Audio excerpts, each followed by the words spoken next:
দীপিকা পাড়ুকোন বর্তমান সময়ের সবচেয়ে সুন্দরী জনপ্রিয় নায়িকা। দীপিকা ইন্টারমিডিয়েট পর্যন্ত পড়াশোনা করেছে। তিনি অনার্সে ভর্তি হওয়ার কিছুদিন পর পড়াশোনা ছেড়ে দেন তার মডেলিং ও অ্যাক্টিং ক্যারিয়ারের জন্য।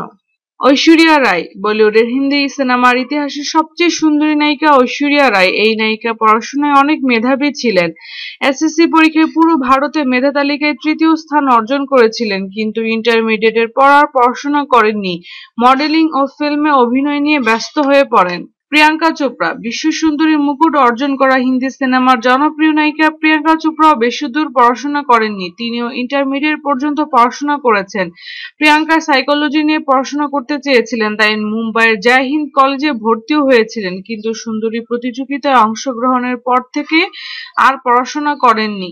কারিনা কাপুর বলিউডের জনপ্রিয় নায়িকা কাপুর কন্যা কারিনা কাপুরও মাত্র ইন্টারমিডিয়েট পর্যন্ত পড়াশোনা করেছেন। তিনি অনার্সে ভর্তি হয়ে আইন বিভাগে 1 বছর পড়াশোনার পর তা ছেড়ে দেন হিন্দি সিনেমায় অভিনয়ের জন্য। কারিশমা কাপুর একসময়ের বলিউড কাঁপানো জনপ্রিয় নায়িকা। কারিশমা কাপুর মাত্র ক্লাস 6 পর্যন্ত পড়াশোনা করেছেন। খুব কম বয়সেই তিনি অভিনয়ের সাথে যুক্ত হন।